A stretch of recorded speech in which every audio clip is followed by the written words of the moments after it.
Well, let's begin then. Welcome and good morning if you are in North America, on the West Coast or on the East Coast. Good afternoon if you're in the United Kingdom, in Europe. And of course, good evening if you are in India. And I should first introduce myself. My name is Samir Gandesha, and I'm Director of the Institute for the Humanities. It gives me great pleasure to welcome you to our long-awaited panel on the Indian farmers' strike. This has been in the works for some time now. No farmers, no food. Indian farmers confront authoritarian neoliberalism. Before I go any further, I'd just like to first acknowledge that this event is taking place on the unceded territories of the Coast Salish peoples, the Squamish, Musqueam, and Tsleil-Waututh nations. So without any further ado, I'd first like to, before we move on to the panel itself, I'd like to invite Mr. Zahid Maktoum, who is involved with two of our co-sponsors, Hari Sharma Foundation, of which he's the president, and he's also a member of the Indian Workers and Farmers Support Committee. I'd just like to invite Zahid just to say a few words before we kick off. Zahid, please, you have the floor. Thank you very much. Good morning, Brother Samir, for your graciousness and inviting me. I would like to congratulate yourself and the Institute for the Humanities at the Simon Fraser University for organizing this event and for providing leadership and bringing us all together, especially bringing in comrades and friends like Dr. Desai, Radhika, and Drs. Ajay Gudavarthy, Prabhat Patnaik, and Shreya Sinha. We are very grateful that this event has been organized. There's a greater need for events like this on a regular basis. I would like to, as you did, Samir, I would like to acknowledge that I am a grateful resident on the lands of the Musqueam, Squamish, and Tsleil-Waututh people. I live in downtown Vancouver as such. So would like to acknowledge their graciousness in allowing humble refugees like me to find abode here and to be able to connect with all of you.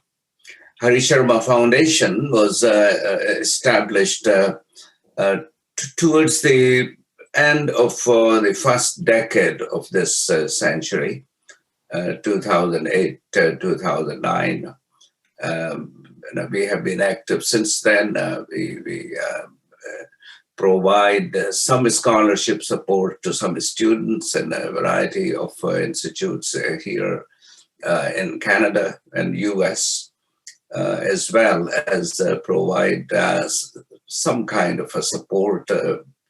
Usually it's financial support because we do not have other resources to art groups and individuals engaged in making of art, engaged in making art purely for the emancipation of humanity and humans, particularly focusing on the South Asians. Have been very grateful to be engaged and be part of this Indian farmers' struggle, which is a very significant struggle of our time. It is a remarkable front against the encroachment of neoliberalism in the everyday life of Indians and in particular Indian farmers. Corporatization of the agriculture in India is going to change everything. It's going to pauperize millions of people. It's going to take away ability of millions of people to provide food to to provide what we need for our sustenance and to change essentially the nature of agriculture and farming in India, and change the course of relations between the farmers and the land and the community as a whole. I think a webinar like this, in my respectful view, is a necessary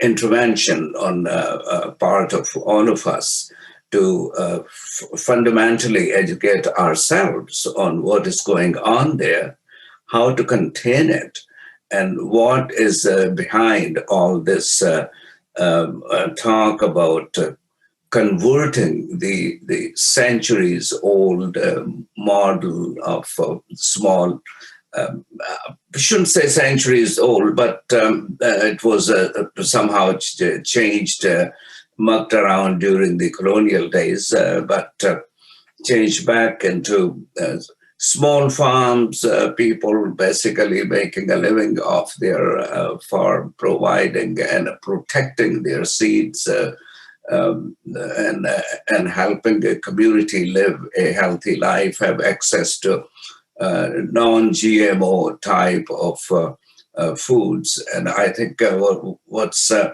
happening now is going to change if it is allowed to go ahead. So I really welcome, and I'm grateful to you, Samir, for providing this leadership and mounting this seminar. I'm grateful to comrades from India who have taken time to join us. Very grateful to all of you. And especially grateful to Sister Radhika Desai. She is always there whenever there is a call for any matter of substance to engage in providing leadership in that. So very grateful to you, Sister Radhika, and wish you all the best. And I hope our seminar will go very well. Thanks. I'm very grateful to you for affording me this opportunity of saying a few words to all of you. Have a wonderful day of deliberations. Thanks very much, Sahib. Really appreciate it. This seminar has particular meaning to me personally. I just found out from a discussion with my mother that, and I don't know why I didn't know this before, but my great-grandfather was a small farmer in Gujarat. So the direct connection, in a sense, through family, and that's not that far removed, really. So it's a particular importance to me personally. So I'd like to now just move things along and say one last thing, or two last things. The first is, you've already heard that this event is co-sponsored by Hari Sharma Foundation and the Indian Farmers and Workers Support Group, but it's also co-sponsored by Radhika's Geopolitical Economy Research Group, and we appreciate that support. And I should also say that Radhika was really a co-organizer. We put this together, and I appreciate that. It's been great working with her, and I hope that in the future we can work on other such projects. So without any further ado, then I'd just like to turn it over now to Radhika, who is, Radhika Desai is a professor at the Department of Political Studies and director of the Geopolitical Economy Research Group at the University of Manitoba in Winnipeg. Welcome, Radhika. The floor is yours. Thanks so much, Samir. And thank you, Zahid, as well, for your remarks. Welcome to No Farmers, No Food. Indian Farmers Confront Neoliberal Authoritarianism. I should add that I am speaking from Winnipeg, from the University of Manitoba, and from the lands of the stolen lands of the Anishinaabe, the Cree, the Oji-Cree, the Dakota, and the Dene peoples. And Winnipeg also stands on the homeland of the Métis Nation. Most of you who are here will be aware that the farmer struggle has now been going on for over 1 year. Many people expected that it would flag, that it would lose energy, that the constant recriminations against it for being essentially politically motivated, uncomprehending about the utility of neoliberal reforms, and all sorts of other ways to discredit the farmers' movement would have an effect. But we clearly see in recent events, particularly the big Mahapanchayat organized in Haryana in recent days, has demonstrated that not only is the farmers' movement in India strong, it is standing up to police repression, it is standing up to the central government, it is standing up to the media, and it now promises to have serious political effect.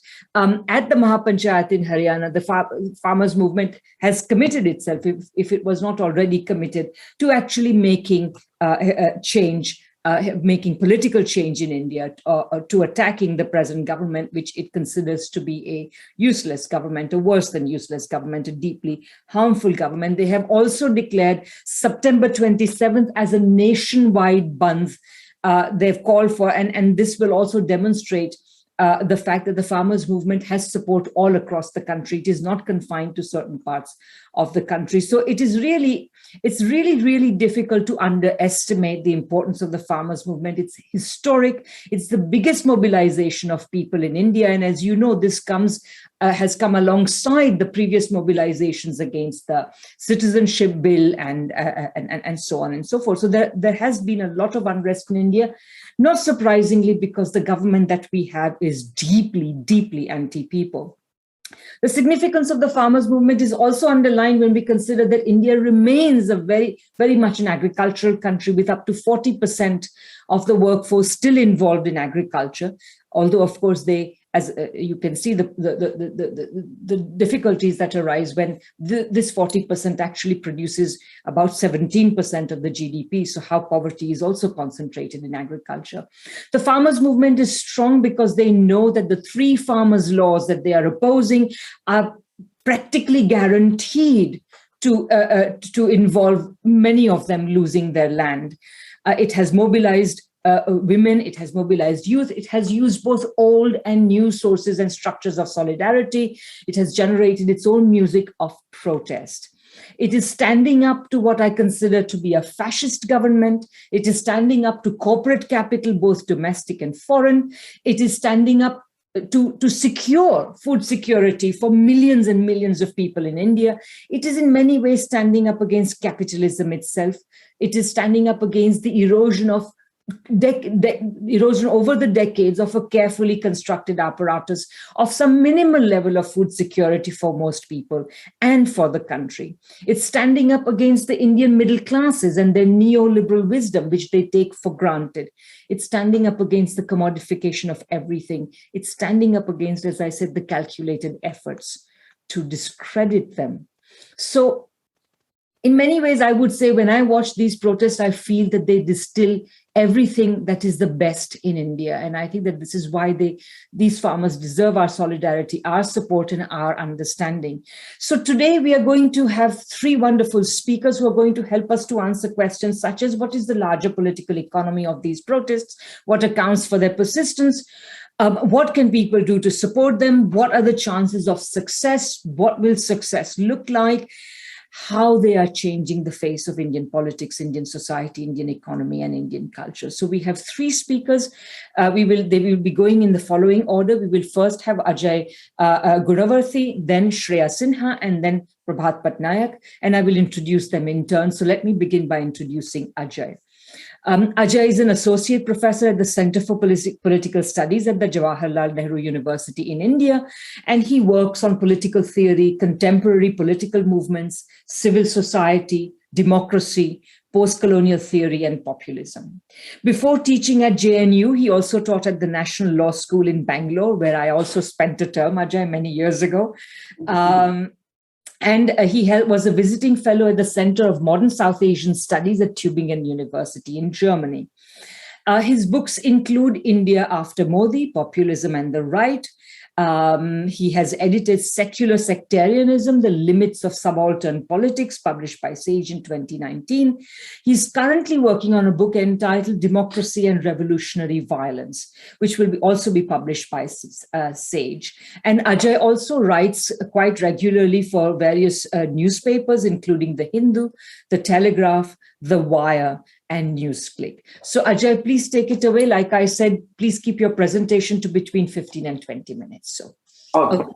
Thank you, Radhika, for that introduction. And let me also begin by thanking Samir, my good friend, for taking this initiative. I think he has been forthright in taking positions on a range of issues in heading, I think, which from an Indian academic, it's a fairly unconventional thing for people holding official positions to take these kinds of political and forthright positions. So thanks, Samir, for organizing this.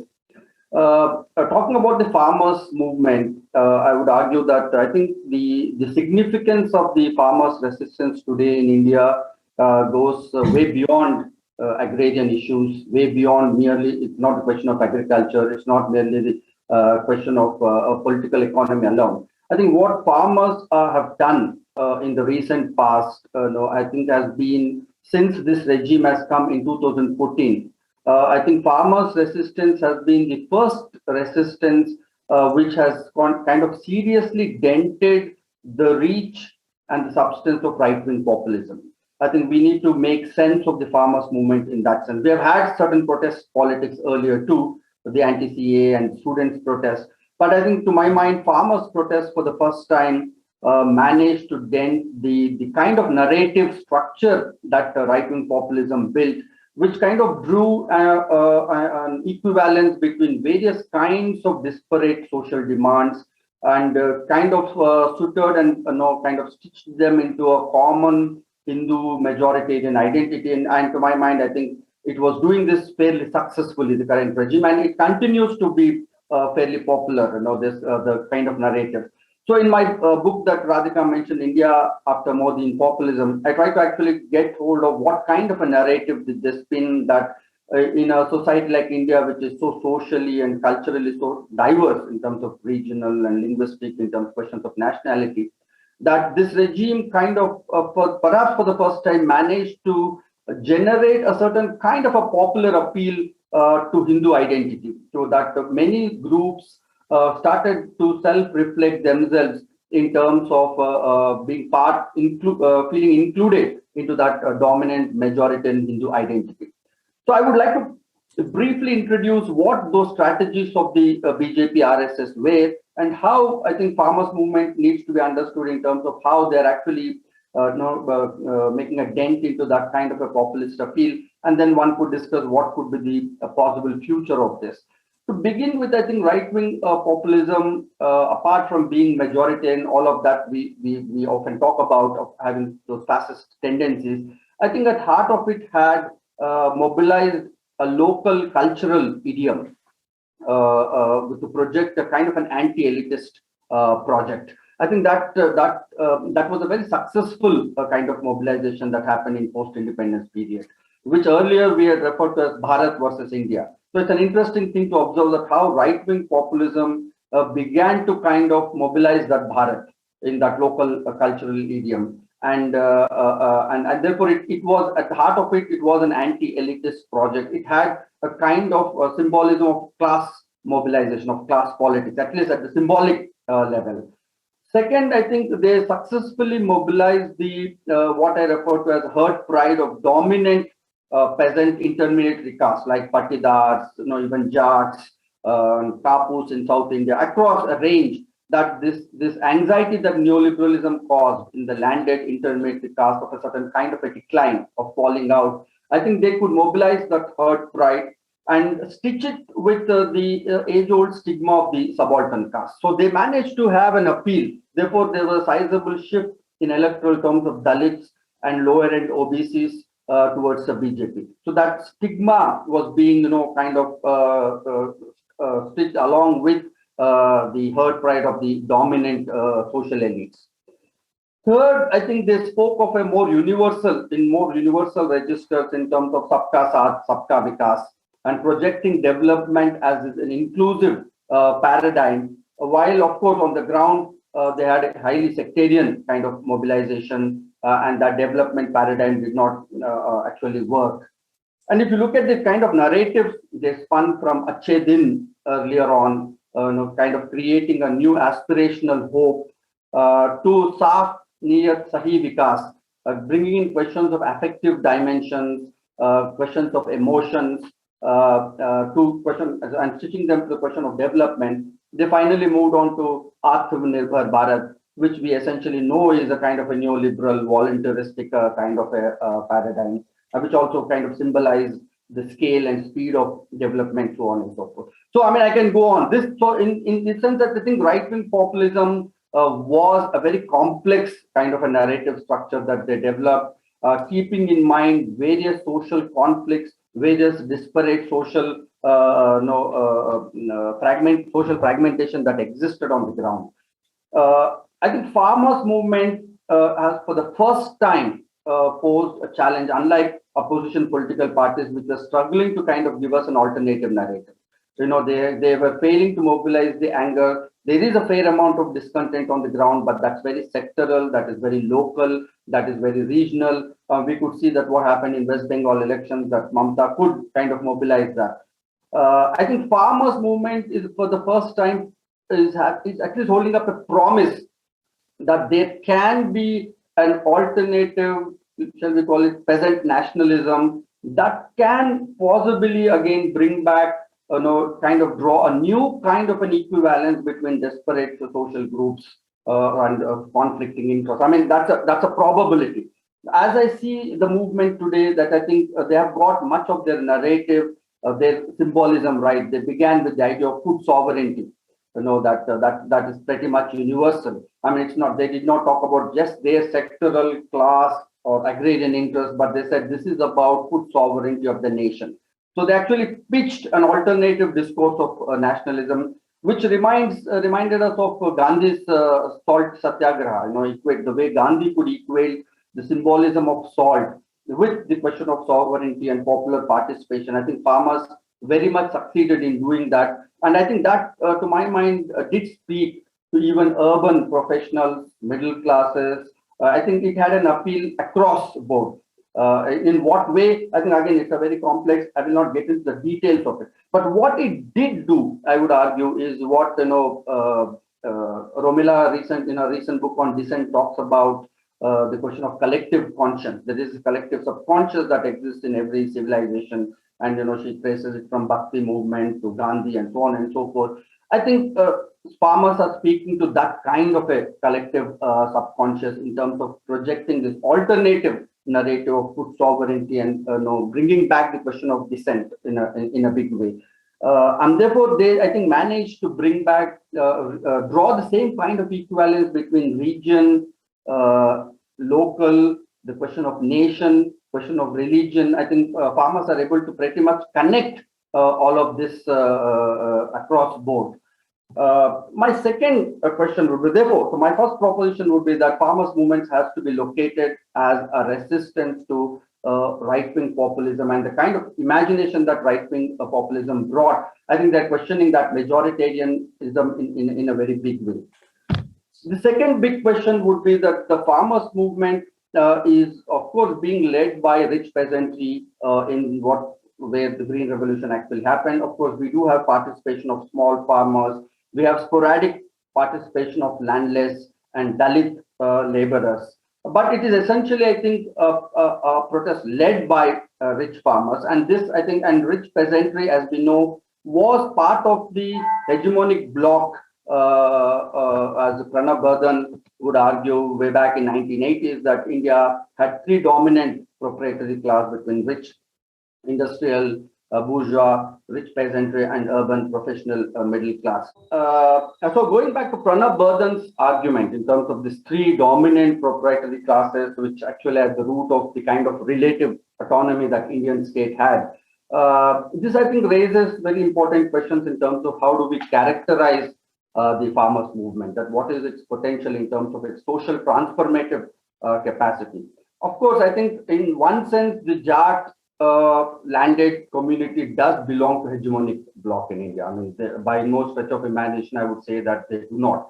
Of course, agriculture has been shrinking, and Indian state has shifted its policy direction to global corporate policies. All that has happened, but still, Jat dominant proprietary classes do belong to the hegemonic bloc. I think what BJP is trying to do is kind of offer a trade-off between a certain kind of an economic disposition and a certain kind of a continued cultural hegemony. So they are mobilizing Jats as Hindus and as Jats. So there is a kind of an equivalence between the dominant religious identity and the Jat caste-based identity, which did work in 2013, as we all know, during the Muzaffarnagar riots. Some of these organizations that today are with the farmers' protest were actively taking part did take part actively in the riots, and Jats, Hindu Jats, were at the forefront of those riots.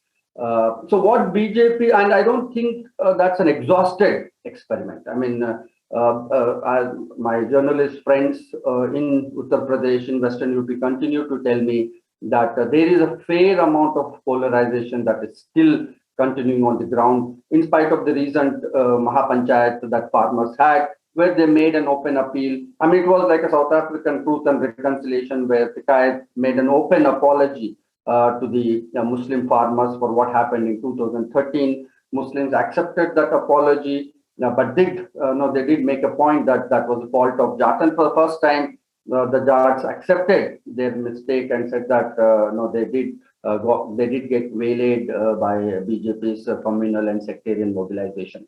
But that's for the farmers' movement made that appeal. But as my journalist friends tell me on the ground, that in villages, that polarization continues to exist. So I think now it really, I think, frames an interesting, intriguing question for us, that how is this trade-off going to work? That here is a party which is offering you cultural hegemony vis-a-vis economic hegemony, that you continue to remain dominant as Jats, you continue to remain dominant as Hindus, but there will be a certain amount of economic disposition that's going to happen because of farm loss. How sure can we be that this trade-off is not going to work? That, in the long run, I think what Uttar Pradesh elections, therefore, I think are extremely important in this sense, that it is going to actually tell us what the narrative would be in times to come. BJP, RSS are therefore pitching it very strongly in terms of offering this cultural hegemony. What is interesting is that in terms of its transformative capacity, as I said, one, they made a secular appeal of bringing Hindus and Muslims together. Second, they had Dalits have become part of this movement. What I gather is in a sporadic way, but there is a certain kind of panchayats are revisiting the question of caste and revisiting the question of no discrimination against Dalits. And third, I think the most transformative aspect obviously has been participation of women in very, very big numbers, not just as participants, but as leaders. And I think the male counterparts have seized a lot of important space for women. I think this, to my mind, is the most promising aspect that one could see in the farmers' resistance. So, therefore, my second proposition would be, I think we are at this interregnum of, I don't think it's an exhausted experiment. I don't think the farmers' movement has given us a clear direction.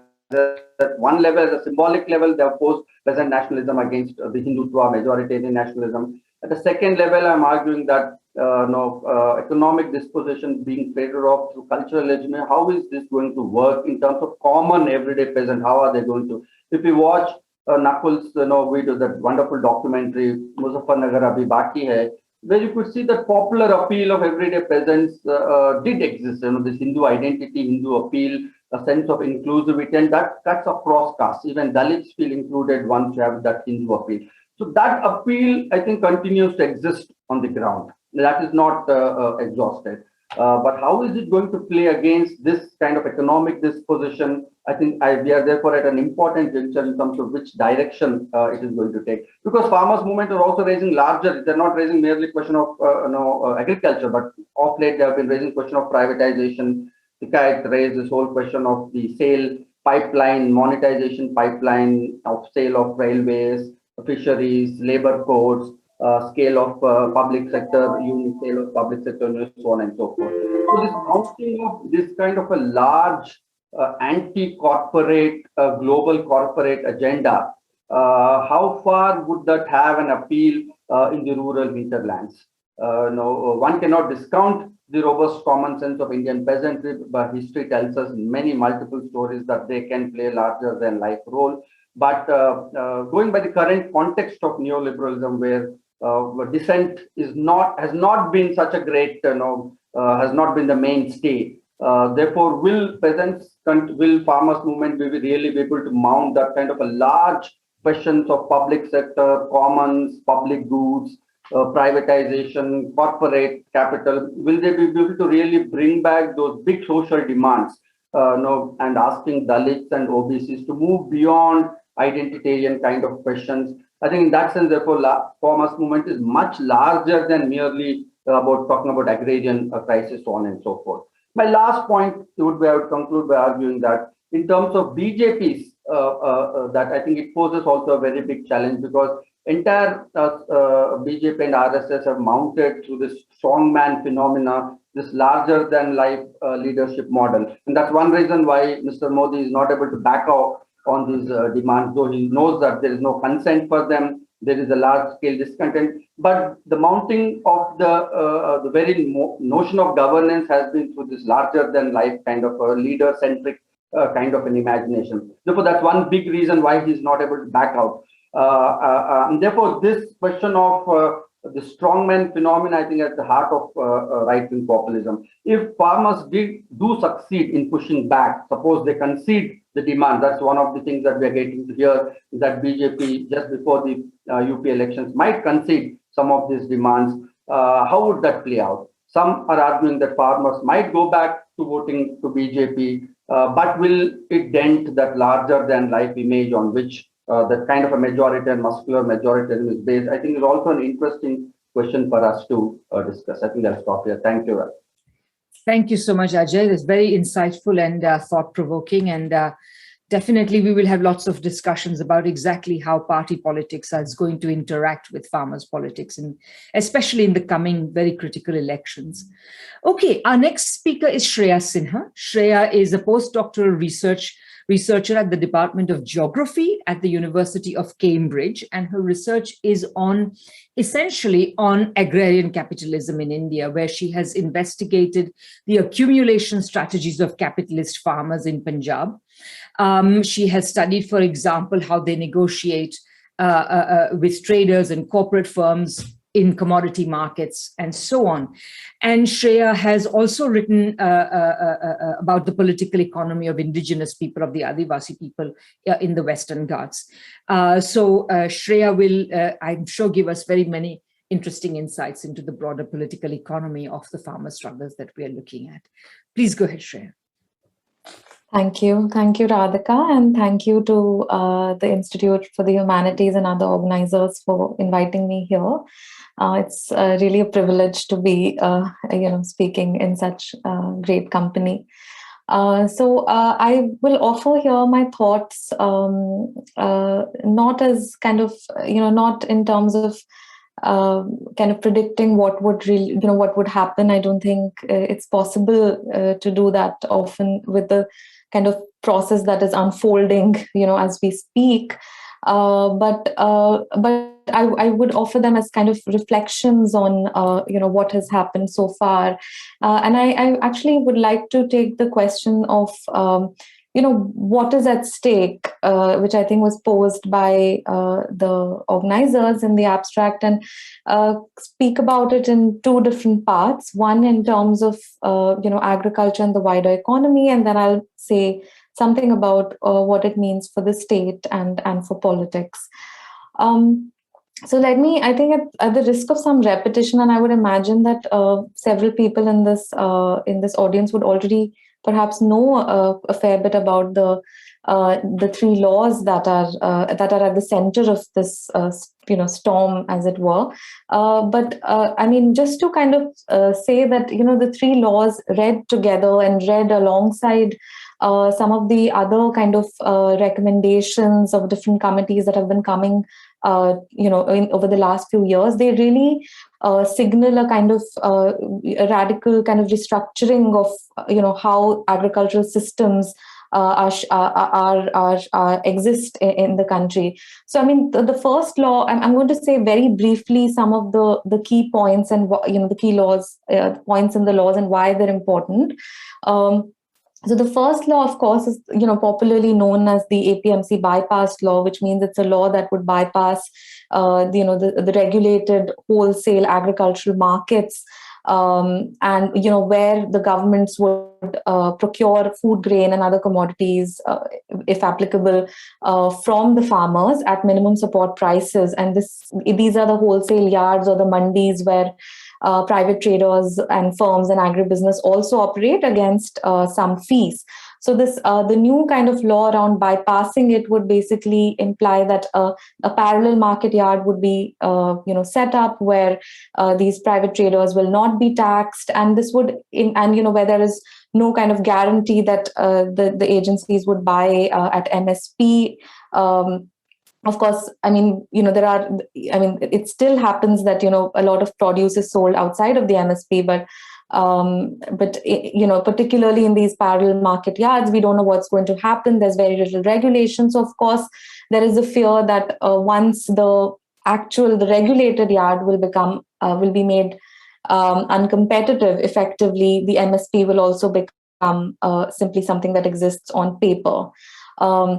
So in effect, if you read this alongside recommendations of the Shanta Kumar Committee report a few years ago, it is kind of looks at, it does kind of point towards the intention of the state to withdraw completely from government procurement, and that then has implications for prices and so on. There is the contract farming law, very popularly, the big issue there is that the mechanism for redressal of grievances is quite, stacked against the farmer. The district magistrate or the administrator in the executive is going to, decide in case there is a conflict between the company and the farmer. And of course, this is something that is farmers kind of feel very threatened by. And then there is a kind of amendment to the Essential Commodities Act, which basically says that, which the Essential Commodities Act basically removes all, so this amendment removes all limits to stocking by any value chain participant. So in effect could allow corporate logistics to take over and allow for hoarding. It would have implications for, the prices of food that consumers are going to pay for. And so taken together, these are very, very significant changes to the way in which this exists at the moment. However, because a lot of these systems which were introduced during the Green Revolution in the 60s and the 70s, because they were most effective in some states, particularly states like Punjab, Haryana, Western Uttar Pradesh, some parts of South India, and because they were most effective here, it has been very easy for the government and some commentators to claim that this is a protest of rich farmers and middle castes who gained most from the Green Revolution. This is also how the new farmers' movements of the 1980s were characterized. So it is in fact true, and I think Ajay also said that these groups are in the lead. They are the geographical center of the protests. It is the kind of most successful Green Revolution stories, that have then kind of translated into this protest. But I think to take this to imply that small farmers are not supporting the protest or the issues raised do not have implications for them is in fact quite far-fetched. So if anything, in fact, new evidence by various scholars shows how much even small farmers depend on these systems. So this claim that, these systems only work in Punjab and Haryana, it has in fact been shown to be not true. Since the 2000s, procurement has picked up in other states like Odisha, Madhya Pradesh. So it is a bit more decentralized. There's an excellent study done by Radhika Desai, Sudha Narayan and Prankar Gupta, where they where they kind of explain how in 2012, 2013, 70% of all farmers who sold paddy and 56% of those who sold wheat to the government, and by implication, these were the people who also got MSP, were small farmers, which is not to say that most small farmers get the MSP, but of those who get it, most are small and marginal. So I think the arguments around how these are issues that affect only one privileged group of farmers really underestimate how prices and regulated mandis and subsidies are actually material issues also for the smallest farmers. And the mobilization, of course, is definitely a bit uneven geographically, but the Sanyukt Kisan Morcha, or the National Farmers Front, has actually made considerable some headway in other regions as well, and it is consistently working to expand that. But I think what is, in terms of the kind of economic basis of the protest, I think it's important to highlight that this is not just, in fact, about agriculture. It's also about what is happening outside of agriculture. So regardless of what of course, the government would like to claim that, we will transform into a 5 trillion economy, or there will be a doubling of farmers' income. The fact is that, there has been jobless growth in the Indian economy for quite a few decades now. There are not enough public or private sector jobs. The informal sector, of course, is segmented, but employment is highly precarious. It's been under stress, and it's been under increasing stress, of course, by demonetization, GST, and of course now the pandemic. And so it is quite interesting to see that even in the protest, there are several kind of anecdotes and stories of even those with government and private jobs coming from agricultural households who really are participating in the protest because they know how important the security of land has been to their occupational mobility. So, for instance, during the lockdown, many of them could still come back, having lost their jobs, or they could still come back to their to the kind of to agriculture, and also for in terms of larger farmers. So there is this the kind of idea that large farmers kind of invest their surpluses into other parts of the economy. I think it is extremely difficult to do that more and more. My own research in Punjab has shown that, in fact, it's a very small section that can do it. And for most of the others, they really can't move beyond a, petty grocery shop or some small trading, and none of which yields a lot of kind of savings, really. So this also sort of, there's this kind of thing about where do they go outside of agriculture, and they need that sort of backup. And I've written about, elsewhere about the fact that often farmers, when they invest outside of agriculture, they fail, and they return to farming. And so this is this kind of this circulation that is possible because they kind of hold on to their they always have a foot in agriculture. So I think the kind of the appeal of the involvement of the youth, the focus on land, a lot of on food, a lot of this has to do not just about not just with what is in agriculture, but also what is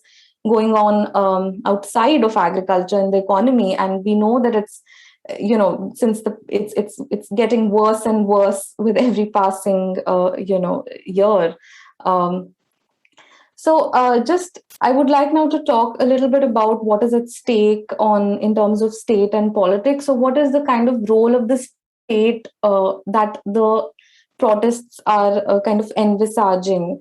So if you look at the demand of the protests, apart from the repeal of the 3 laws, it's of course expanded also to the legalization of the MSP for all for all crops across all regions. And in effect, if you think about it, the protests are actually demanding for a really interventionist state in agriculture, whether it's to MSP or through procurement. And of course, post-independence India had like a developmentalist state which did kind of which did sort of center these issues around welfare or poverty reduction as a part of its activity. But we now have a state which is firmly committed to neoliberalism and wants to interfere minimally into in the economy and want to be a facilitator, and has mottos of Atmanirbharta or self-reliance and entrepreneurship as a rather than industrialization. So in that sense, the protests are actually the protests are actually demanding that the state assume a character which at the highest levels politicians or policymakers either do not want to or either simply don't subscribe to. That is not a kind of state that is kind of this interventionist state that is going to be providing MSP and procuring all the crops, and this is simply at odds with the kind of state that we actually have in practice now. And so I think that's something that that is interesting, and it's worth seeing whether the protests manage to kind of push against this almost kind of neoliberal consensus of sorts. And then in terms of sort of politics, I think a big question that that at least interests me is that I think what the protest kind of raises is what is the place of the farmer in India's post-colonial politics. I mean, the farmers are clearly using the category of the Kisan to garner support and to make their case as as a legitimate case. And of course, since the start of the protest, various kinds of labels have been used to dismiss them and to say that they are not Kisan. So there's been anti-national, urban Naxal, of course, because many of them are Sikh. So Khalistani, and of course, there was the famous Andolan Jivi, Parijivi, which is basically a parasitical entity that is constantly protesting, and so on and so forth. And interestingly, many of these labels that are applied are by the dispensation have been applied to show that the protests are in fact not by farmers, and that the farmers either being misled or it's a minority, because I think in some senses, the Kisan cannot be easily discredited in our sort of national imagination. I mean, they are the source of food. They kind of embody this idea of, real India. And they're also, the famous slogan of Jai Jawan, Jai Kisan, which is, hail soldier, hail farmer. So I think even though, of course, the category itself represents some fragile unities, it is, the Kisan is almost a citizen par excellence who's difficult to discredit, and that, so it makes sense that the movement then has kind of also chosen to speak the language of citizenship and the constitution, and they've used it to their advantage. I mean, at some point, post January 26 and the events, then Rakesh Tiket kind of turned the Jai Jawan Jai Kisan slogan into saying Hum hi Jawan, Hum hi Kisan, which is we are farmers, we are soldiers. And sort of reminding everyone that how it's farming families who are the shaheeds and the martyrs amongst them.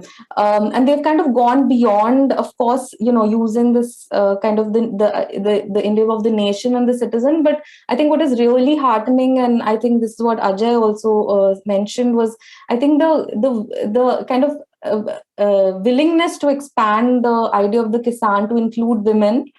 And of course, this comes on the, this builds on the groundwork of organizations such as the BK Ukta Igraha, who have been doing this for about 20 years at this point. I think, and so that on the one hand, and then on the other hand, creating some space for farm labor, for Mazdoor Kisans as well. I think it's a little bit more, relatively more muted than for women, but I think it exists, and that is heartening and does show the ability to kind of expand that category. And I think so there has been this kind of almost like a very interesting way in which this narrative around the Kisan has developed, and yet even the movement realizes that it's actually quite difficult for them to effect any change without having an electoral impact, and that to what extent they can achieve that, I think that's yet to be seen. I think in a now relatively old paper, Christophe Jaffrelot argued that the Kisan politics had been trumped by quota politics, so I think if one kind of thinks of it in that way, I feel like this movement is in fact a kind of struggle to resurrect Kisan politics, and in doing that, it has to kind of grapple with contradictions of caste, class, and these are always sticky and sort of difficult to navigate, and it's to be seen what would happen, how it's on the ground and what kind of electoral impact it would have. I just want to conclude by saying just very little about why this should be of interest to people outside of India. I think a very important thing is that I think of course the protest sets a very important example on how democratic and progressive struggles can be forged and sustained despite differences against increasingly authoritarian governments. I think it's worth remembering that the farmers' protest has expressed solidarity with persecuted minorities and political prisoners. I think it's also notable that small farmer associations in North America and in Europe have extended support to the farmers' protests. It tells you about the kind of onslaught of corporatization that farmers across the world are kind of facing. And I think just overall, I think there are important lessons that the protest holds in terms of how solidarity can and should be built within and across boundaries. So I'll just stop there. Thank you so much. Okay, thanks very much. So now I would like to introduce Prabhat Patnaik. It's a great honor for me to do that. Prabhat, along with his wife and intellectual partner, Utsa, are, to my mind, in the front rank of not only Indian Marxist economists, but generally Marxist economists and economists in general. Prabhat has worked at the Center for Economic Studies and Planning, from where he retired in 2010. He has served as the vice chairperson of the Kerala State Planning Board. He's written a multitude of books, of which I think one particular set, which not only theorizes imperialism, but does so in relation to precisely the subject of our discussion today, in relation to the production of primary commodities and their prices and so on. So these are accumulation and stability under capitalism, the value of money, and then his two books co-authored with Utsa, A Theory of Imperialism and Capital and Imperialism, are central. And to my mind, Prabhat, I always am interested in what Prabhat has to say, because he's constantly theorizing India's economy and India's political economy from a left and progressive point of view. So Prabhat, it's a great honor to have you. Please go ahead. Thank you very much, Radhika. It's a pleasure to be a part of this webinar. Let me begin by saying a few things about the pre-neoliberal phase of Indian policymaking. We know that the tendency of capitalism is to encroach on petty production, in particular on peasant agriculture. It does so by destroying pre-capitalist crafts. It does so by snatching land away from the peasants.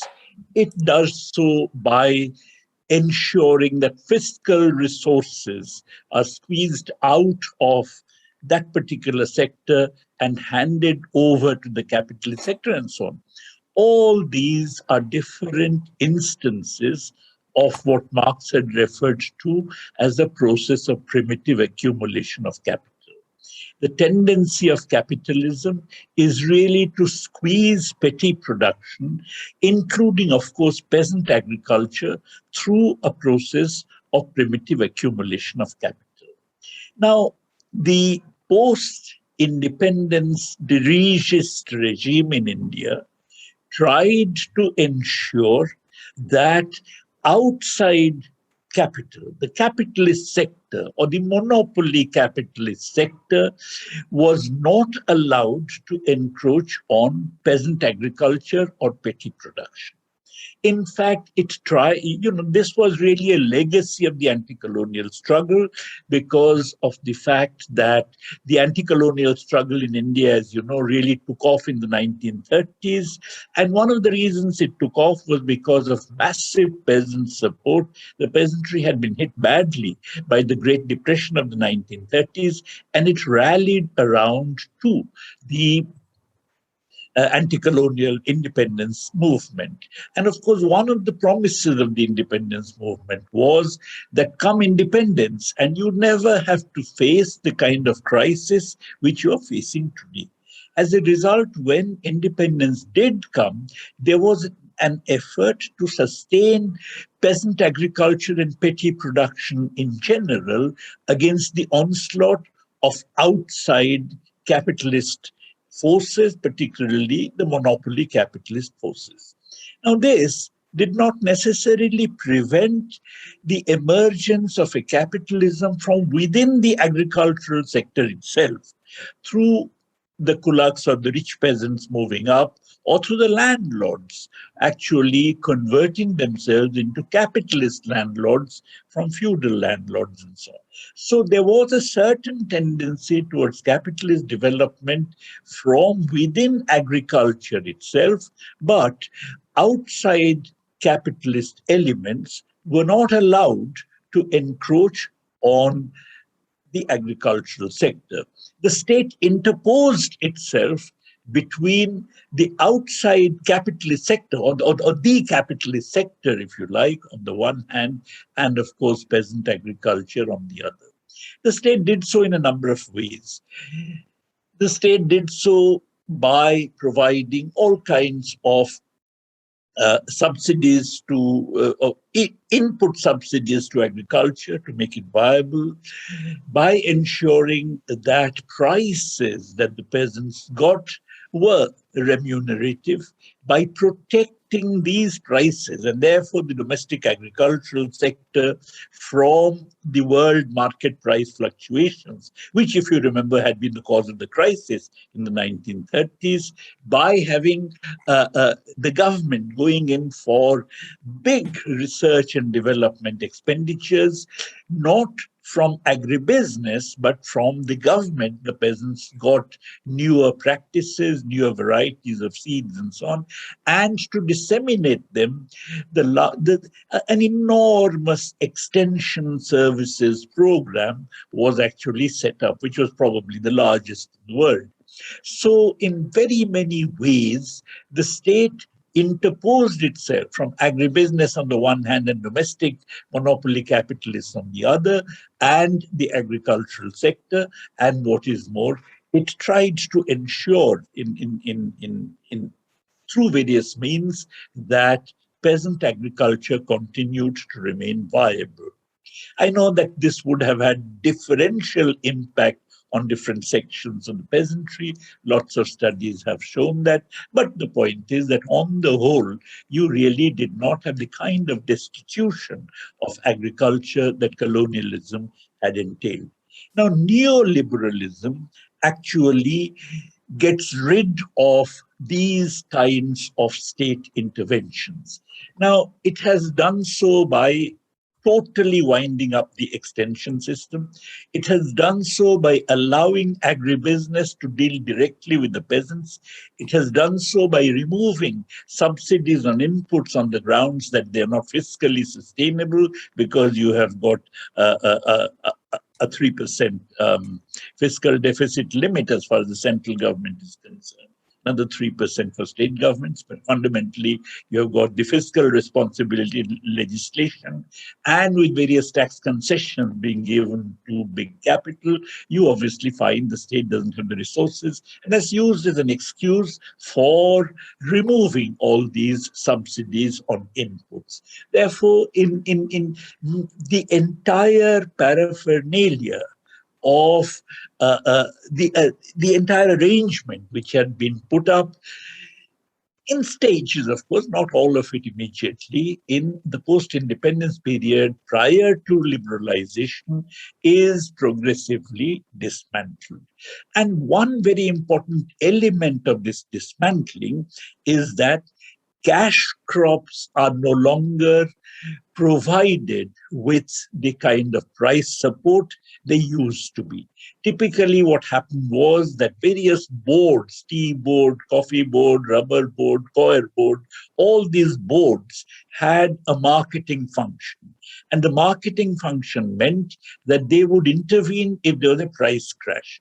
Now, that kind of marketing function has gone. The boards continue, but the marketing function has gone, which is why you can now have enormous price crashes, because, as you know, the world market prices fluctuate a great deal for these cash crops, and of course, all of it tends to get reflected domestically.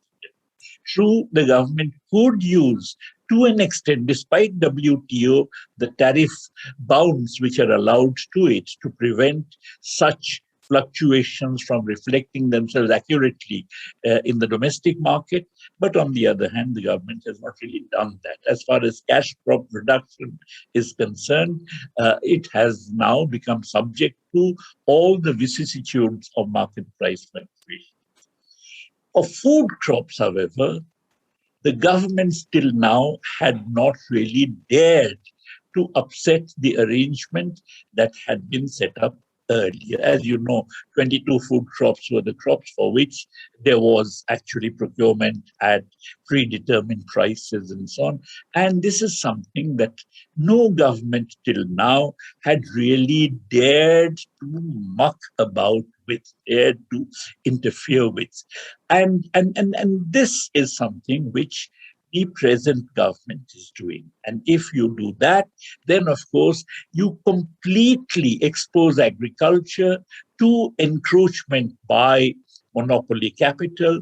You completely expose agriculture to the process of primitive accumulation of capital without any restraints. There is so the first implication of these laws in terms of their overall economic impact would be to actually completely expose agriculture to encroachments by the capitalist sector. And by capitalist sector, I mean the outside monopoly capitalist sector and agribusiness. The second, I mean, international agribusiness.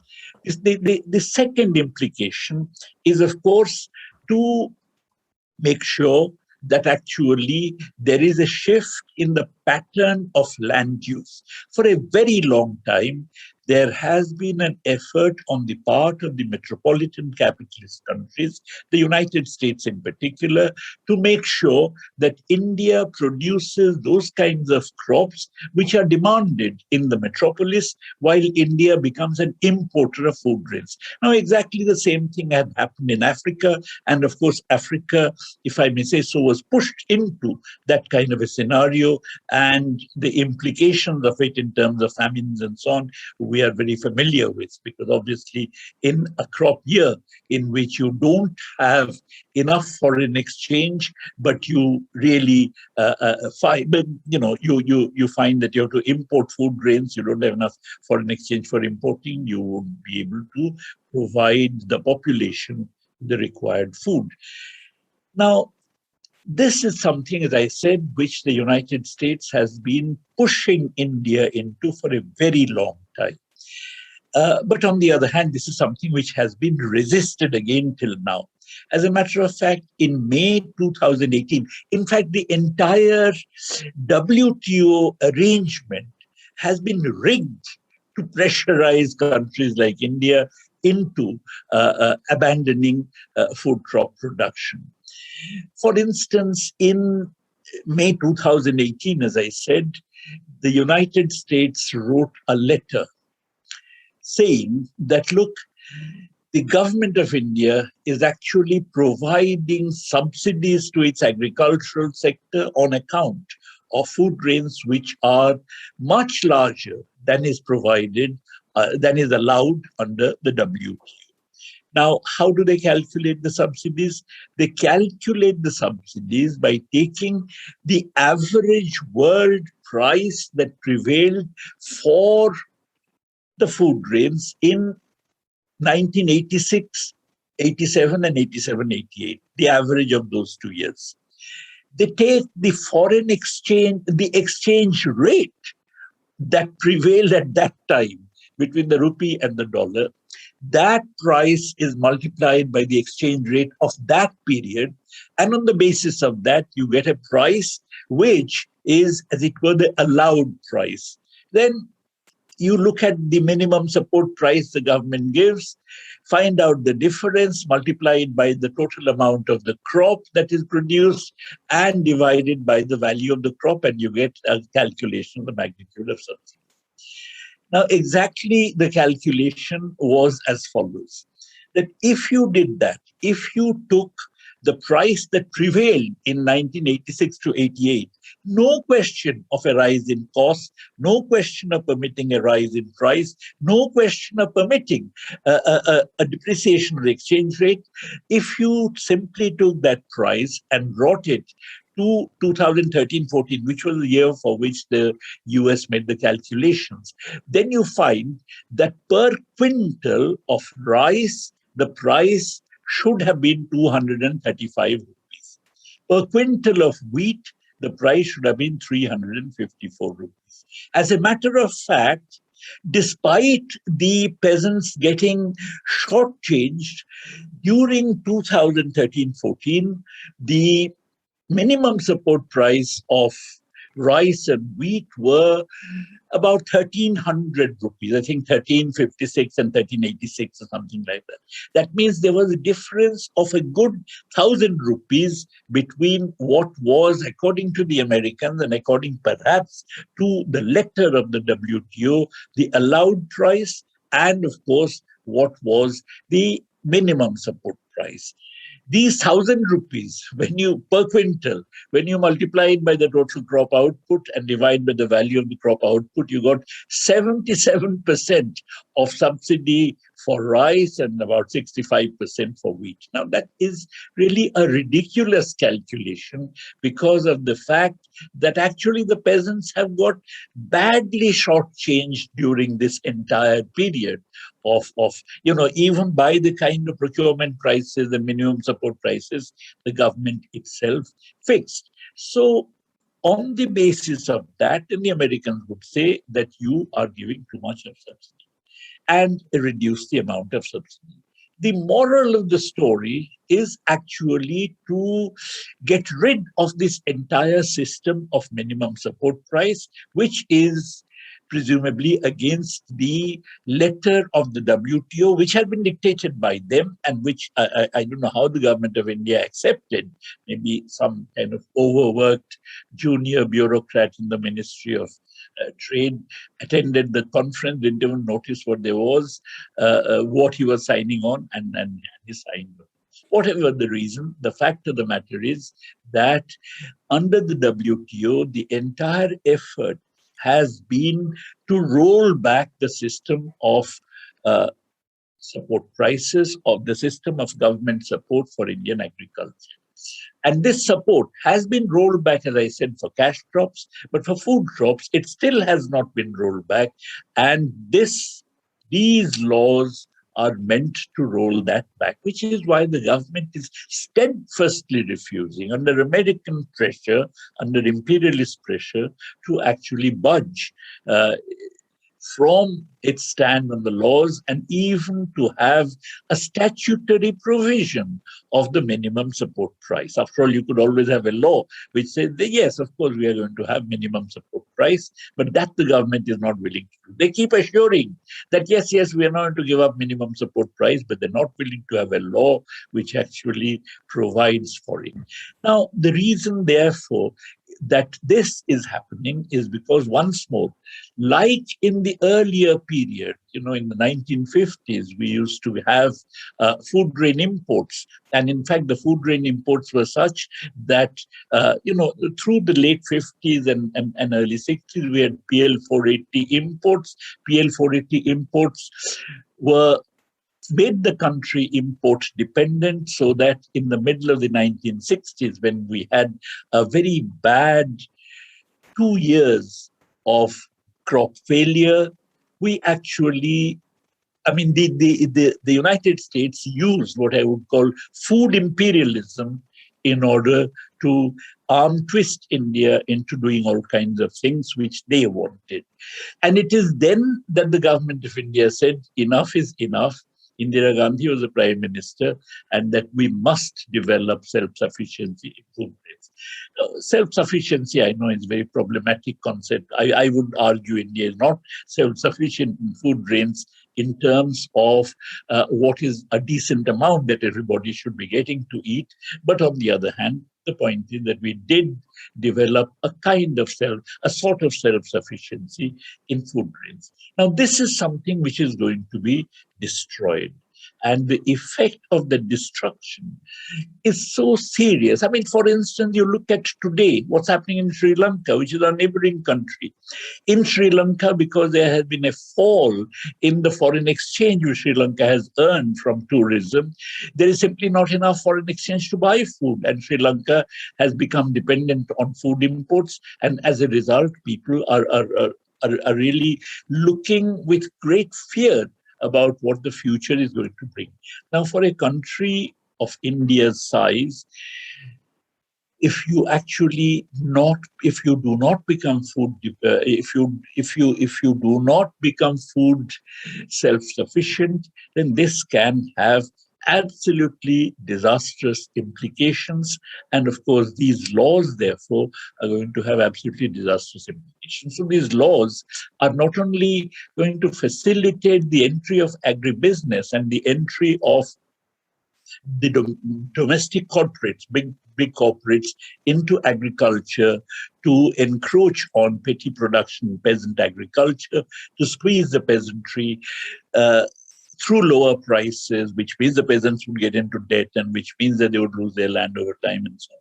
But what is more, it's also going to change the pattern of land use in a direction which is demanded by US imperialism. And of course, that is something which is going to be disastrous as far as food self-sufficiency of the country is concerned in the days to come. I think I'll stop there. Thanks a lot. Okay, that's great. Perfectly timed, Prabhat. So now I guess we can move to the questions and answers. And I will once again request everybody to put their questions in the Q&A tab. And I will ask about 3 questions at a time. And then we will take some answers and then move to the next 3. And yeah, let's see how that works. So the first question is from Sid Schneid. Sid asks, given the centrality of the role of large farmers in this movement, is there not a danger that they will prove unreliable in the long run as an ally to the popular elements of the movement in terms of pursuing the full range of the movement's demands? And he has a follow-up. He said, in other words, the large farmers clearly have a reason to participate in the movement on a tactical basis in confronting the threat posed by them to them by the neoliberal Modi BJP program. But once this threat has been neutralized, insofar as it applies to them, is there not a likelihood that large farmers will resume the pursuit of a strategy that addresses their needs and demands, but which may well contradict those of the rest of the popular movement? So that's basically about large farmers. So the second question is from Sharanjit. Sharanjit asks, just repeat, Sharanjit asks, I'd like to know how academics and activists in India view the diasporic movement in solidarity with the farmers' protests. In particular, has the large Sikh diaspora led movement helped the farmers' protest movement in India? What can we do here? Does the social media awareness rock and challenge the fascist systems in India in the way that we hope they would? And I'm just seeing if Sharanjit has a follow-up. No, that's good. So that was the second question. And the third question by Sterling Ray. They ask, can you speak to the international support of of the No Farmers, No Food movement, such as the local protests in Canada? How have these groups shown solidarity and been able to provide real support to Indian farmers? So please, in any order, whatever, who would like to go first in addressing either any or all of these questions? Shall I just pick? Maybe Prabhat, would you like to go first? Well, to the first question, I would basically quote what John Maynard Keynes had said. In the long run, we are all dead. So that, what happens in the long run currently doesn't interest me. What does interest me is the fact that we have a fascist government, a neoliberal, thoroughly neoliberal government. It's a government that is oppressing the farmers, and the farmers are standing up to it. And what is more, it is the first time that you actually have an enormous mass movement of this type. Okay, we have had workers' struggles, but they are one-day strikes, two-day strikes, not sustained strikes. Since the railway strike of 1974 that had happened in India, you haven't had a sustained working class action. This is the first time you're actually having such a sustained action, and this is the biggest challenge to the fascist government. And consequently, I welcome it. What happens, what the rich peasants do over a period of time is something I wouldn't like to think about at the moment. The second question, the other two questions, any support which the farmers movement gets from anywhere in the world I think is very good, and therefore is welcome.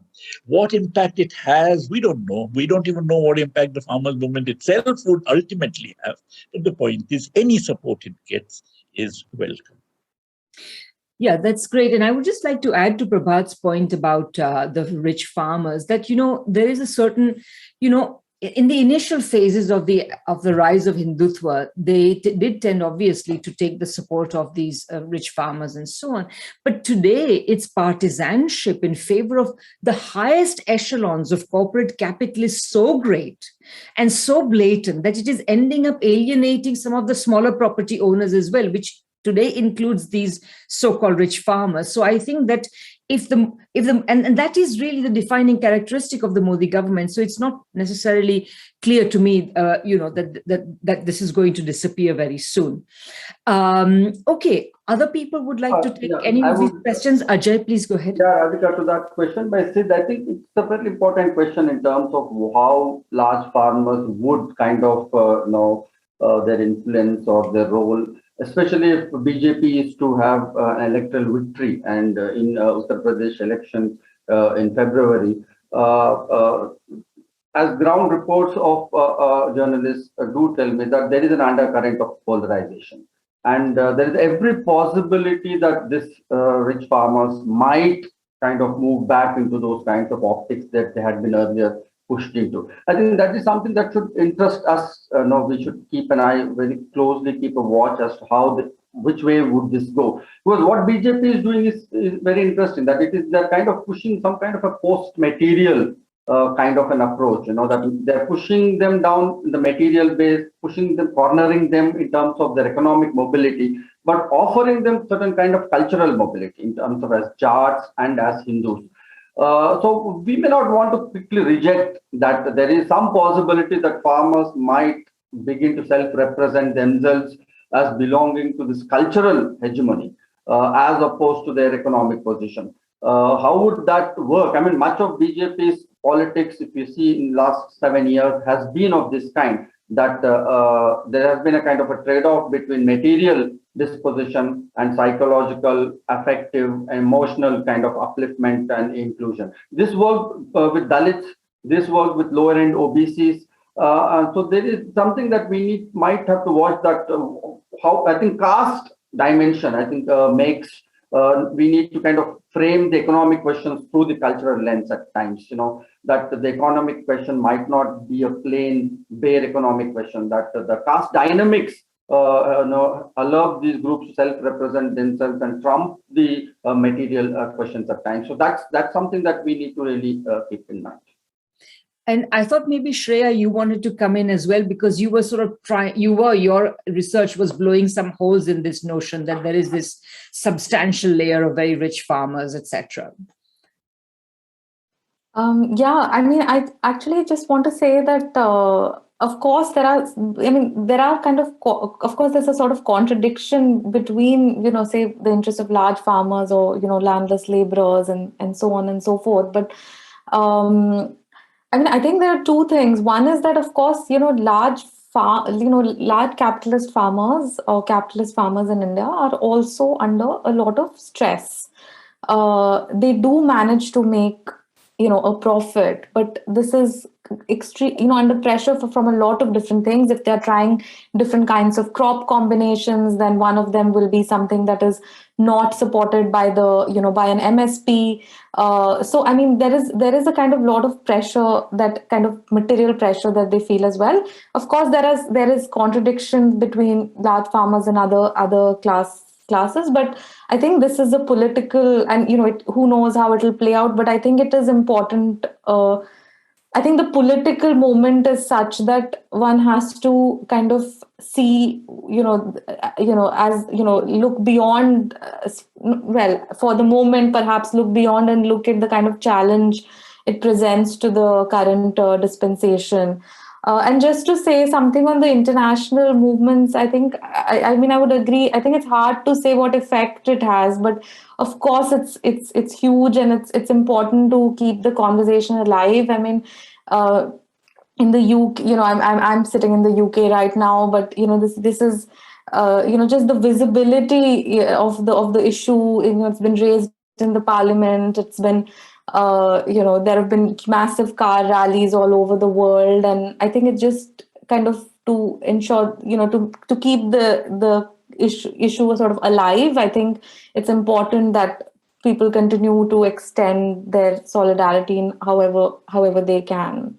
Yes, indeed. And what I find fascinating internationally is the extent to which the radical traditions, particularly of the Punjabi diaspora, are feeding into the creating international support, which is something really admirable, I must say.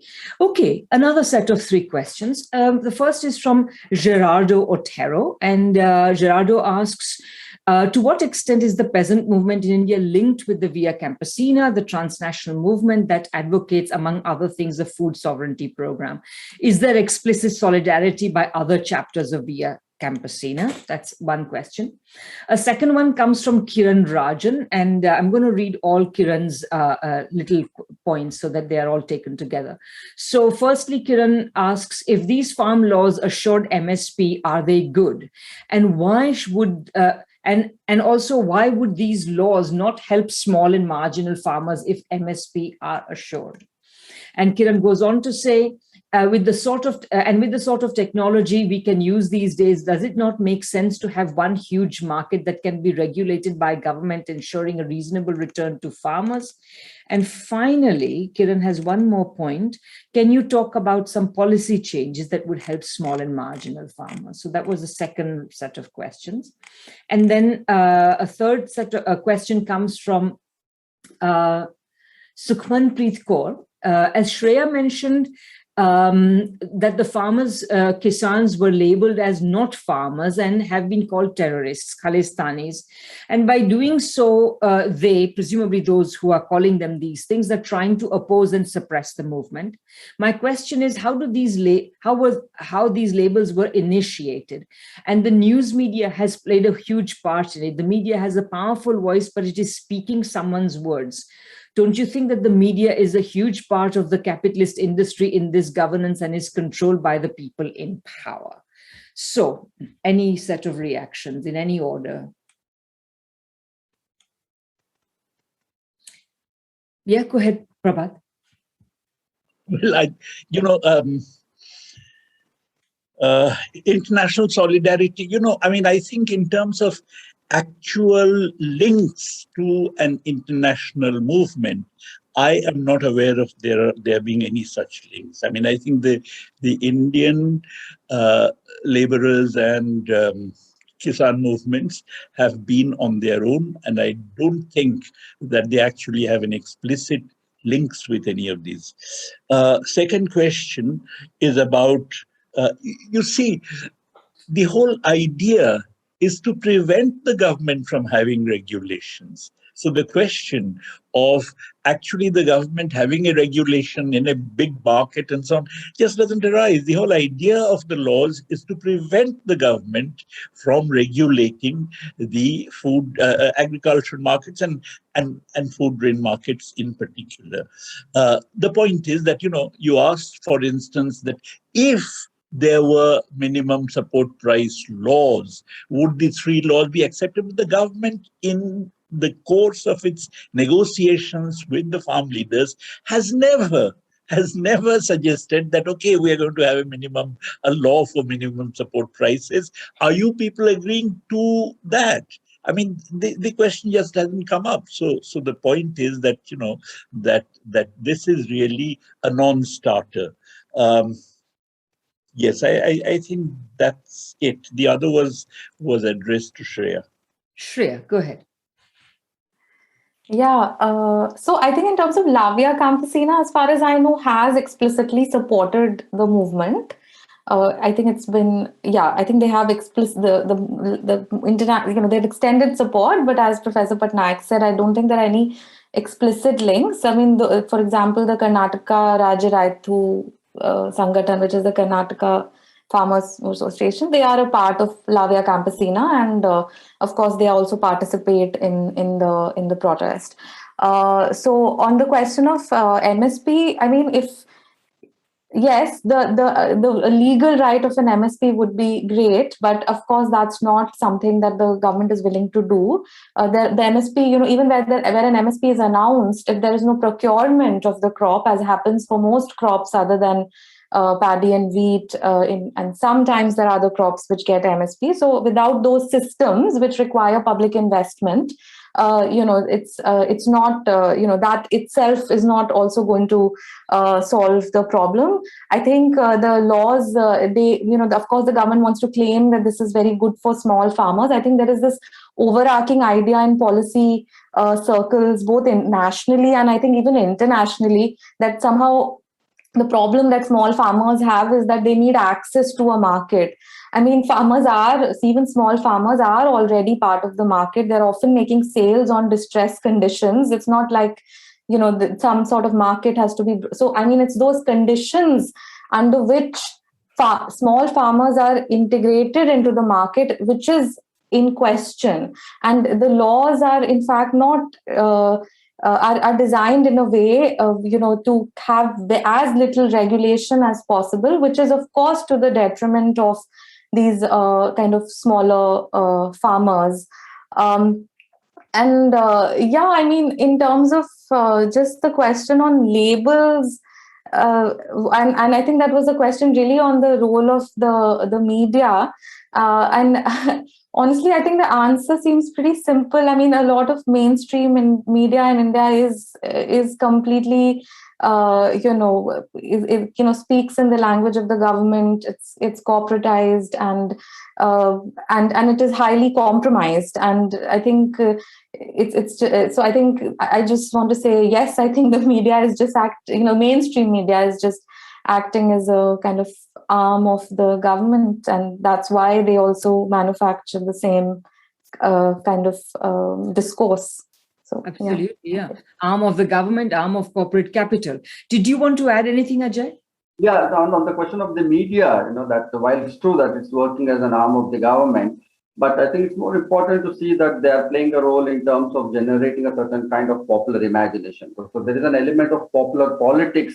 So we may want to observe that how that holds an appeal, to look at the narrative structure of how that was also extended in terms of framing farmers' movement. When students of JNU protested, they referred to them as Tukde gang. When Dalits in Bhima Koregaon protested, they said these are not Dalits, but they are urban Naxals. When students protest, they said these are not students, but Tukde gang. So I think they are trying to create this kind of a larger imagination of a kind of a trivalence between left liberals, Muslims, and Maoists. So that's a kind of a popular imagination they're trying to create. And of course, media is a kind of very handsomely hand in glove of that. But in the farmers' case, they try to frame them as Khalistanis. And there was a subtle narrative of Hindu versus Sikh kind of a conflict that was being pushed. So I think we need to take these tropes seriously, because they hold a certain appeal in popular politics and in popular imagination. That people, when they begin to see these as not as Kisans or farmers protest, but let's say as Khalistanis, I think they have a different kind of framing that is possible. So in farmers' movement, one would assume that maybe that did not stick as much as it did with, let's say, anti-CA protests or with student politics.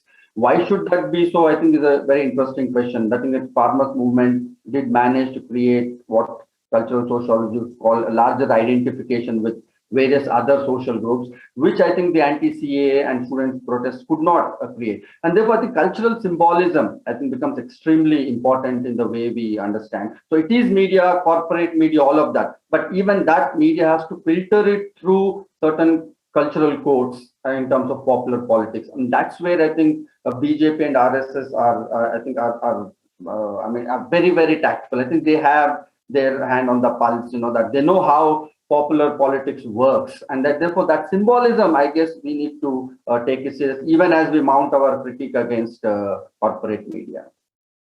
Great, thanks. Okay, so let's take another round of 3 questions. Yes, Samir? Yeah, if you don't mind, I'd just like to ask a quick question, and well, maybe not so quick, but and then we can go to the 3 that you select next. Thank you very much to each one of you for such wonderful presentations, very rich and insightful presentations that I think really do complement each other very well. I'd like to just try and pick up on some threads that might enable us to see some connections with developments outside of India as well, in terms of articulating a response to neoliberalism. One of the things that we've done at the Institute has been to look at the question of food security. We have an agricultural land reserve in this part of Canada, in BC. It has been specifically put into place to secure agriculture, but it's under tremendous pressure now from real estate development. There are incursions on this land precisely through real estate development, which you may or may not know is an extremely lucrative industry in sector in this part of the world. So sort of food security has become especially magnified in the pandemic when we're looking at the vulnerability of supply chains and so on. So this is something that Ajay has pointed out. I think each of you have pointed this out in different ways. Food security is very much on the table. But one thing that I haven't heard really so much about is the politics of debt and indebtedness on the part of especially small farmers, the poorer farmers. And of course, the politics of debt has been absolutely intrinsic to neoliberalism. And that goes hand in hand with financialization. That can be tied to Prabhat's presentation about the removal of this sort of state protections and subsidies for the agricultural sector. It also could be related, I think, to the relation between the poor and the richer farmers. We haven't heard in the Western media so much about the farmers' strike, given its historical importance, right? And I think in part this is due to what we've just been talking about in terms of the media, in terms of the government's attempt to crack down on journalists reporting on the strike and so on. But one of the things we've heard consistently over the last decade or so is the growing indebtedness of farmers. And I'm wondering what role that plays in the struggle. You hear about farmers driven to the point of suicide because of their indebtedness, but this hasn't really come into the discussion. I'd be very interested to know more about that, because the politics of debt have been central to the European Union, to Occupy, to the resurgence of socialism in the United States, particularly amongst millennials. So I think this is an interesting topic. I'd like to hear more about it in the Indian context, specifically in relation to the farmers' struggle. Thanks very much. Okay, great, Samir. And I'll just tag 2 other questions and then we'll take a round of answers. So Ethan Rowett asks, what kind of impact has what kind of an impact has the forming of a collective consciousness and unification of farmers had on the health and safety of individual farmers? I'm not quite sure what that means, but please interpret it in any way you want. Second question, last question is from Megan Jenkins.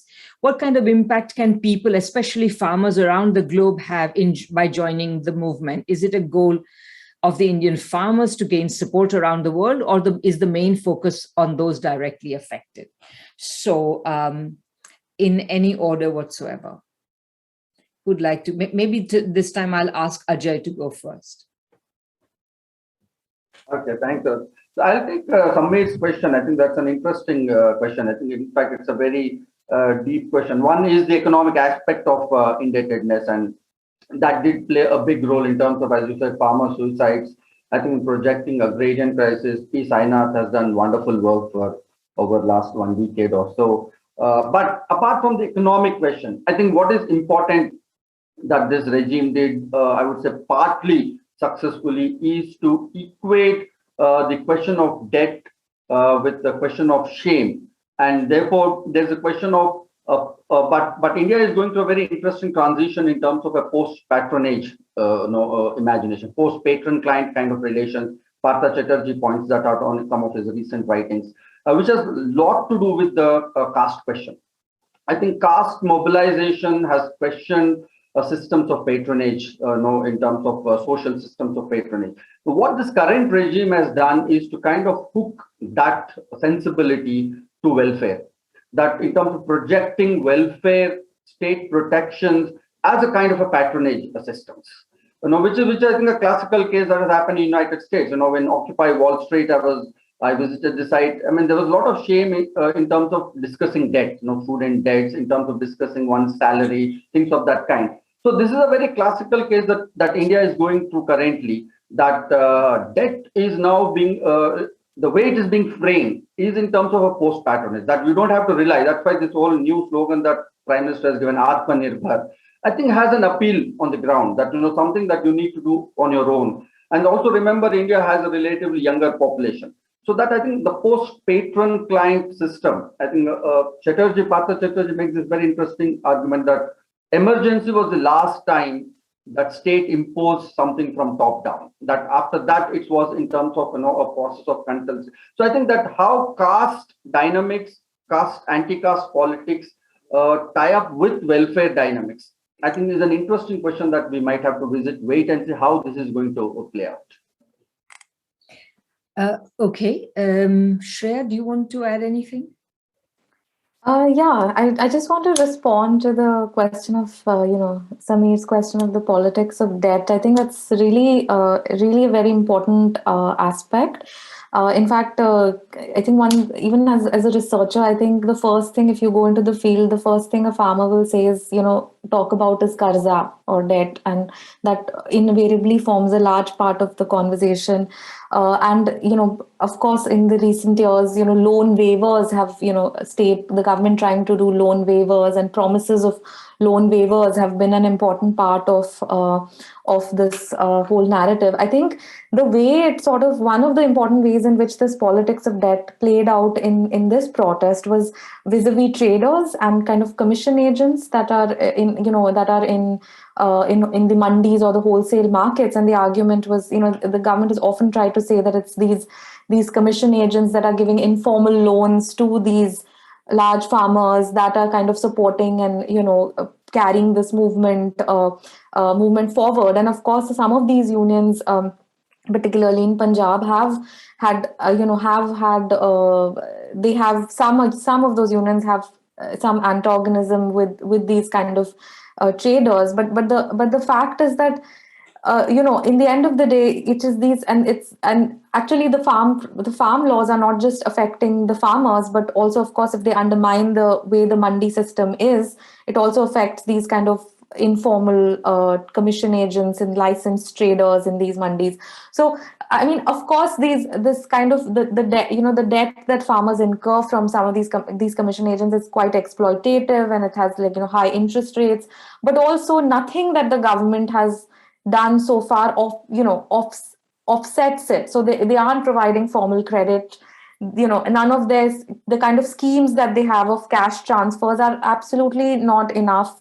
So the informal economy of debt that comes from these traders is so crucial for the kind of for the functioning of these agricultural households to kind of get by from one agriculture year to another, that in fact and farmers recognize this. And I think so this kind of they've also kind of they've tried to also work around this in the protest and kind of deal with this contradiction, because they know that the new system would actually very likely also could also take away this source of informal credit from them, without giving them any other kind of formal credit, which is so there's no kind of balancing of it. And then the other way in which the kind of question of debt arises is the knowledge, of course, of this whole kind of discourse of look what's happening in the United States, look at the farmers, so this is the same system that is coming to India. And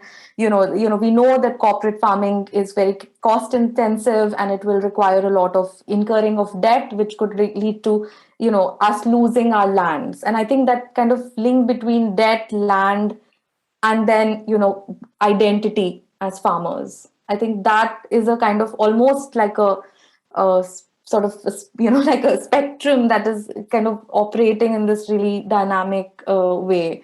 So yeah, that's all. Thank you. That's great. And Prabhat? Just 2 points about this debt. The first thing is that there has been a drying up of institutional credit to agriculture. One of the things behind bank nationalization was that institutional credit would be made available to agriculture. And in fact, it was. As a matter of fact, there is a report of the Reserve Bank of India, which is not made public, but on the other hand, which I have actually seen, which shows the proportion of total bank credit going to agriculture. And that proportion actually keeps rising until the end of the 1980s. And then you have the neoliberal reforms, and then it starts falling. And as a result, the farmers or the peasants are now pushed into non-institutional, informal credit at much higher interest rates and so on. So the first thing is precisely the rise in the cost of all inputs also includes the rise in the cost of credit. The second thing is that why, despite debt waivers, successive debt waivers, you continue to have a problem of debt is because of the fact that agriculture is largely not very profitable now. As a matter of fact, I made a very rough calculation. When I joined JNU, I looked at what my salary was and what the procurement price of a quintal of wheat was. My salary now, if a person is joining at that level now, would be getting 70 times as much as I was doing those days. While the procurement price of a quintal of wheat has gone up 20 times.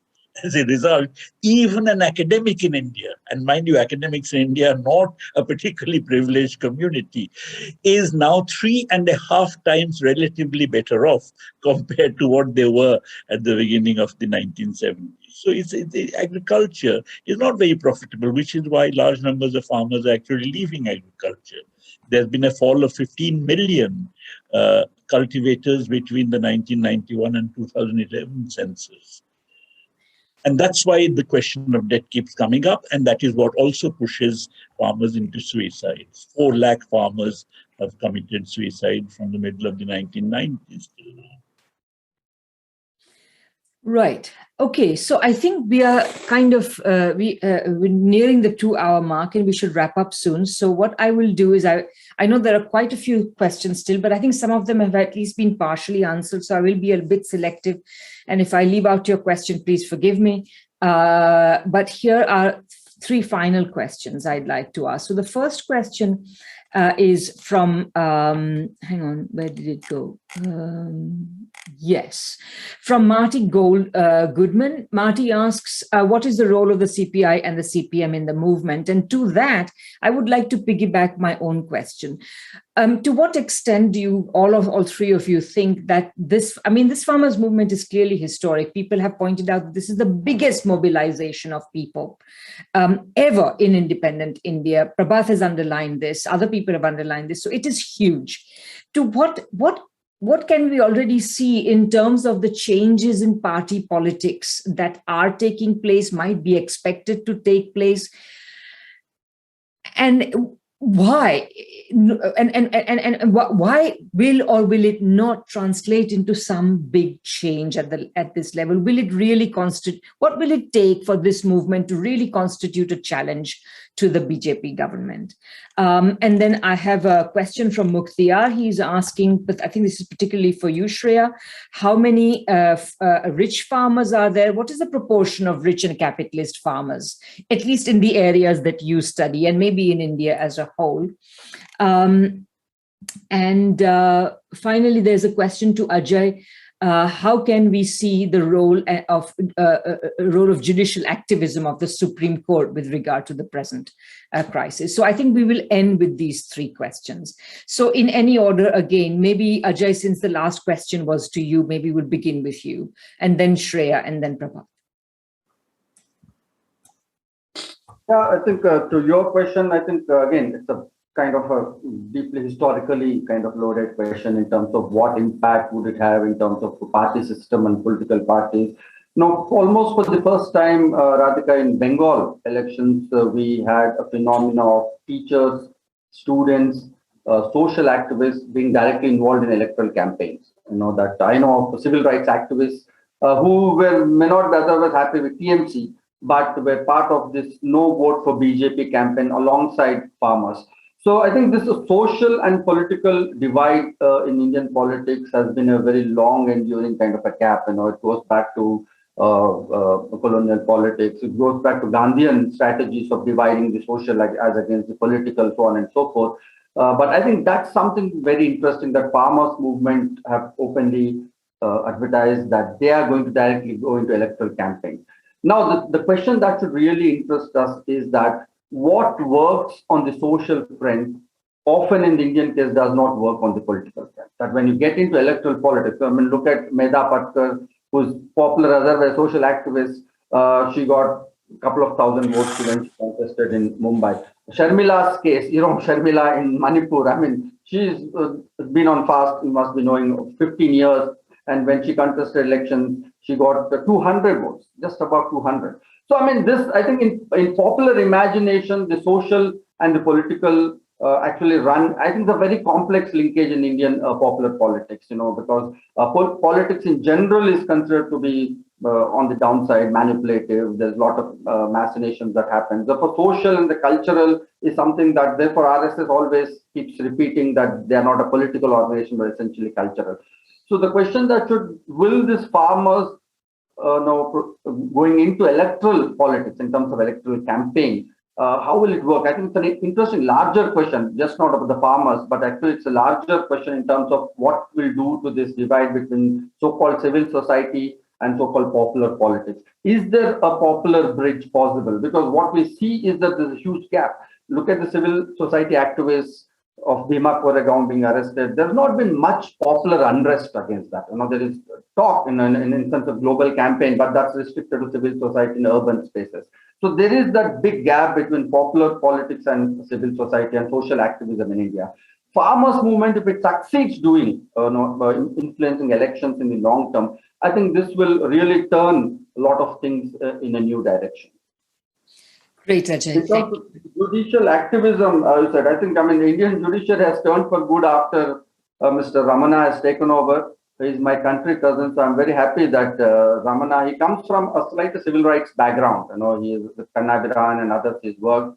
So, I mean, he has done a fantastic job, and after he has taken over Supreme Court, even lower courts have been. So it's very interesting to see in Indian context how institutions work around individuals. So this critique that we often give in terms of institutional procedures, so we do not have that institutional imagination. It is so it's interesting. So even in judiciary, not just in electoral politics, it's individual centric. It's actually personality centric. You had an election commissioner session who kind of turned election commission on its head and made it very aggressively accountable. Similarly, now Ramana, we are watching. I think this kind of a new judicial activism that is initiated has really. Have one another question, if you allow me, Mr. Sridhar, in the chat, who says that contradictions in Muzaffarnagar with regard to farm bills. How does BJP counter the mobilization of Jats and Muslims? So I think this is an interesting question again, in terms of this playoff between communalism and development. BJP, when it won in 2014, there was a low intensity communalism and high intensity development talk at least in terms of big development, big roads, and all of that. This UP elections is also interesting in terms of how this equation is going to play out. That on the development economic front, BJP has almost collapsed. And they're trying to therefore now trade off communalism for development. Is that going to really work? Because as I see it, communalism in India, as against just popular understanding, worked with alongside development. I think neoliberal aspirational hope that neoliberalism created also was feeding into this aggressive Hindu or self-imagination. Garv se karo hum Hindu hai. Now, without that material backing of a big development and an aspirational mobility, I think there will be a change in the way communalism is going to work and the way BJP is going to strategize that minus development question. That is something that should interest us even in the case of farmers. Very interesting. Thank you, Ajay. Shreya. Yeah, I'll just take that question on proportion of capitalist farmers. It's actually a very difficult question because, it's, who's a capitalist is a complex question. But I mean, if we look at land sizes, and of course we know from the work of Utsa Patnaik that land sizes are not the determinant necessarily of being a capitalist farmer. However, if for this purpose we do, then by government classification, if we look at small, marginal, medium, so on and so forth, then over 85% of India's landowners are small and marginal. So you can consider them subsistence farmers or petty producers, and so that leaves a very small percentage as 15% that is probably able to make a profit. This in Punjab, which I've been studying for a few years, is actually kind of almost the proportions work out differently. And in terms of kind of medium and large farmers by government classification, this would be about 35%. So it is a slightly different situation. But there are many issues that nevertheless that are specific to some groups and some that are sort of cross-cutting across agrarian classes. So, yeah. Okay, great. Thank you. And Prabhat, final word we give to you. I don't have much to say, but CPI and CPIM both have been supporting this. The CPIM, one of its kind of leaders is in the negotiating committee of the farmers, who is the president of the All India Kisan Sabha. Then the question of the challenge to BJP, yes, Ajay is absolutely right that when you have had people like Medha Patkar contesting, they have done very badly. I'm sure if the farmers actually contested, set up a party and contested, they would do pretty badly as well. But on the other hand, their support for particular parties in particular elections can be quite crucial, because after all, 5,000, 10,000 votes in an assembly constituency, in every constituency would actually be something which may be a decisive turn. But this is the largest movement, as we know, which has occurred for a very long time. What impact it has in terms of support for various political parties in different states remains to be seen, and particularly UP elections would be interesting. Supreme Court, just one comment, that the Supreme Court had set up a committee consisting of people who were neoliberals, who were actually completely opposed to the farmers' interests, who had been writing against the farmers' interests to, that was an expert committee to report on the farmers' demands and so on. Now, the Supreme Court, having got the report, has been sitting quietly on it. Now, I think many of them have leaked out that the report is actually quite pro-peasant, quite pro-farmer. It's not neoliberal. It's actually against what many of these people have publicly written in the past. But if the Supreme Court makes that report public, that would be very interesting. And let's see if it does make it public. Okay, well, we are exactly at the 2-hour mark, and I think it's been a really refreshing a set of observations that we have been privileged to hear. And I would like to say, underline further that, it is really remarkable that this very, very vast mobilization is so little talked about in the West. So I think this initiative that you took, Samir, was a very good one. Thank you for that. And well, thanks to all the speakers, we've really benefited. And thanks to everyone who has been so patiently remaining in this session for 2 whole hours. So and I would like now to hand back to Samir for some final comments. Go ahead, Samir. Yeah, thank you very much, Radhika. Again, I'd just like to say how wonderful this panel has been, and you can see also in the comments our attendees have really appreciated the depth of the analysis. It's been very insightful and illuminating. As Radhika was alluding to, we've had about 70 attendees with us. But because we're taping this event, we'll be able to make it available to a much wider audience. So when it is available within a couple of weeks, thanks to Devin Gillen, who is our videographer and present with us now, I would appreciate it if it could be pushed out. So thank you all. Thank you, Shreya, Ajay, Prabhat.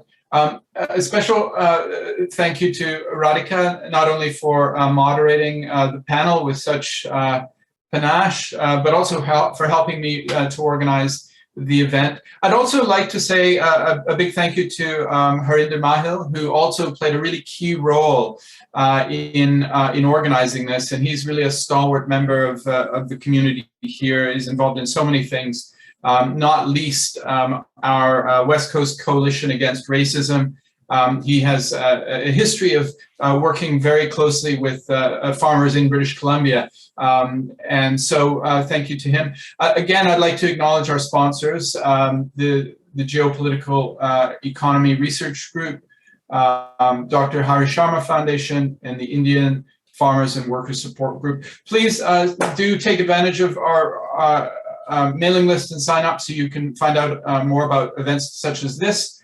And just a final thank you to, yes, all those who came and hung around to the very end of the Q&A.